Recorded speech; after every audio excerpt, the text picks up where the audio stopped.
যেহেতু ইতিহাস এবং ঐতিহ্য নিয়ে কাজ করি, তারই একটা অংশ হিসেবে টিকিট হলে রোজ গার্ডেনে চলে আসলাম। তো আমি আমার ভিডিওর মধ্যে আপনাদেরকে সেটা দেখানোর চেষ্টা করবো এবং ঘুরে ঘুরে আপনাদেরকে সেটা দেখানোর চেষ্টা করবো।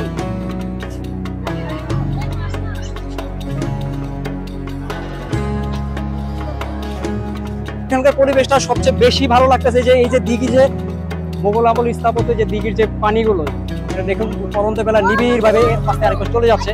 আর আজকে যেহেতু ছুটিতে খাওয়ার কারণে এখানকার পরিবেশটা একটু অন্যরকম ভালো লাগতেছে। আমি যদি আপনাদেরকে একটু ক্লোজ ভাবে দেখাই, বিভিন্ন স্থান থেকে অনেকে আসছেন ঘোরার জন্য পরিবার পরিজন নিয়ে, খুব ভালো লাগতেছে বন্ধুরা।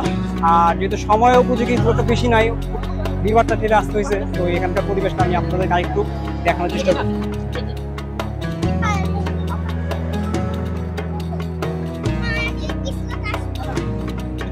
বন্ধুরা পরন্ত বেলা ঘুরতে ঘুরতে কাউসার ভাইকে নিয়ে আসছে কন্টেন্ট ক্রিয়েটর। আজকে যেহেতু ছুটির দিন থাকার কারণে প্রচন্ড পরিমাণে এখানে ভিড় ছিল। তো দেখুন শুধু আমি না, এখানে দূর দূরান্ত থেকে অনেকে আসছে। দেখুন অনেকটা ঘেমে গেছি। আসলে ঢাকা শহরের মধ্যে যতগুলো মোগল স্থাপত্য আছে তার মধ্যে এই টিকাটুলি রোজ গার্ডেন নামে সবাই চিনে, তো এটা কিন্তু অন্যতম। আর এখানকার যে সবচেয়ে মূল আকর্ষণ হচ্ছে এই রোজ গার্ডেনটা, পাশাপাশি এখানে যে পুকুর আছে আমি আপনাদেরকে সেটাও দেখানোর চেষ্টা করবো।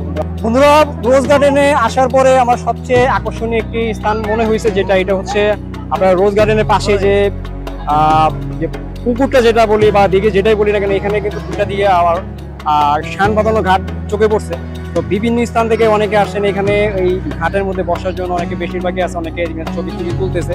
তো এখানকার পরিবেশটা কেন যেন পরন্ত বেলা খুব অন্যরকম একটু লাগতেছে। দেখুন অনেকেই আসছেন এখানে ঘোরার জন্য বিভিন্ন স্থান থেকে। তো বেশ পরিপাটি একটি জায়গা, অনেক হওয়ার কারণে এখানে ভিড়ভাড়টা খুব একটা বেশি চোখে পড়তেছে। আর সবচেয়ে মূল আকর্ষণ যেটা আমি বলি টিকাটুলি এই রোজ গার্ডেনটা, বেশ কয়েকশো বছর আগে পুরাতন একটি এই ভবন। তো সব মিলে অন্যরকম লাগতেছে বন্ধুরা।